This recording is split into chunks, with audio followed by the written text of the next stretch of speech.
Hi, I'm Dr. Sean. You can think of me as your left shoulder. This is Larry. Think of him as your right shoulder.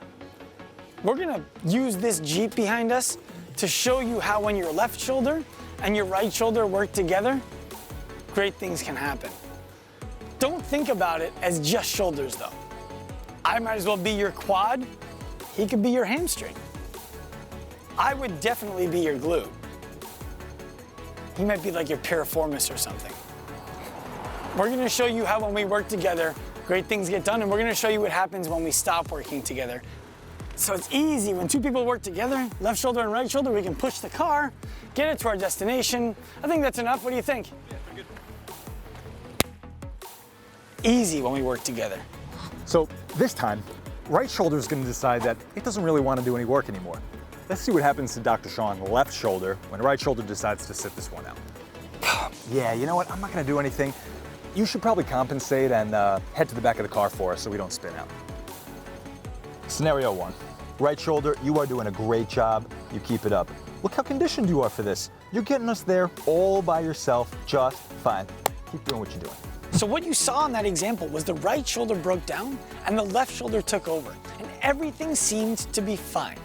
You would be blown away by how many of you are living like this right now. And there's a simple test to find out if you're a ticking time bomb who's ready to break down. Just start off by seeing how many presses you can do in your right arm and how many presses you can do in your left arm, as an example. If there's a major discrepancy, more than 15% from left to right, you have a problem, and now you know it, you can start solving it. So, I'm right shoulder. I'm not gonna do any more work. I'm feeling kind of tired. Let's see what happens to left shoulder when I decide to crap out and just sit this one out. Yeah, you know what? I can't really do anything anymore. I think we ought to compensate. You should go to the back of the car so we don't really spin out. That's it, buddy. Keep doing what you're doing. Come on, come on. That's it. Just 8 more reps. Let's go. Come on, we can almost do it. What, that's it? That's all you got? All right, so here you are in the gym. You know you have more reps left. You don't know what's going on. You just can't do any more. This is the work capacity of your left shoulder, no longer able to do anything. You're tapped out.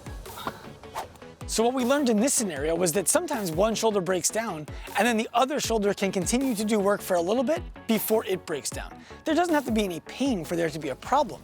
When this kind of a scenario starts to happen, reps are left on the table, fitness doesn't get done, and you get closer and closer to irritating that shoulder that is doing the work and needing intervention and rest. So this is the 4th workout this week, during which right shoulder's just gonna decide to not really help out the left. Let's see what happens if I decide to sit this one out too. Think he's gonna get angry? We'll find out. Yeah, I'm done. Okay. Stop. Left shoulder. How much worse could you possibly be doing, okay? Do you think that if I helped you out, maybe you wouldn't be struggling so much? Look, all right, stop. I can't take any more of this. Here's what I want you to do. I want you to try some ice. I want you to try some stim. Maybe we can get you some exercises to kind of clean up your act a little bit, but you're certainly not cutting it the way you're doing right now. Look, I'm right shoulder and I'm doing fine. What seems to be your problem? We need to figure it out because this is totally unacceptable. What you just saw was that when one shoulder stops doing work, the other shoulder can take on all of that load and become painful. It can become irritated.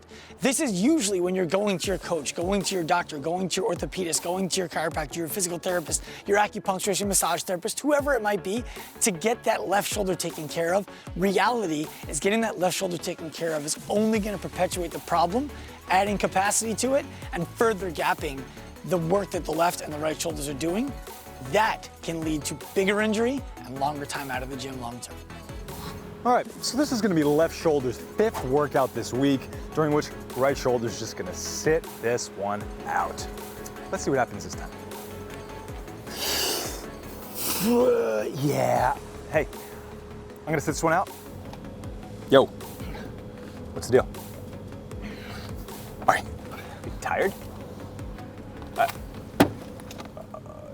Okay. Do you need to be stronger? I mean, I understand that if I were helping, maybe this would be a different situation, but I can't really figure out what's going on with you right now. Okay, let's give it one more shot. No, nothing? Yeah, okay. We're gonna sit this one out then, aren't we? Thanks. The last scenario that you saw is the right shoulder isn't doing the work and the left shoulder can't even get it started. It's tired. It's not gonna do the job it's supposed to do, so it can no longer do the work of two shoulders. Despite the fact that it's asymptomatic, you don't have a problem in your own mind. This is where you run to the program that's gonna get you stronger overall. You're strengthening both shoulders at the same time. The problem, that left shoulder is gonna continue to get stronger and stronger and stronger as compared to the right shoulder, and you're gonna have further and further and further breakdown over time. Those videos that you just watched where the right shoulder broke down and the left shoulder took on all of the workload demonstrate the variable situations that can occur when you have an issue on one side that goes unrecognized. This is why we always tell our clients, we always start with an assessment no matter how you think you're feeling. It's full body if you can handle it, because we're always gonna assess, we're never gonna guess, and that's how we can bring the low-hanging fruit up to make everything work better.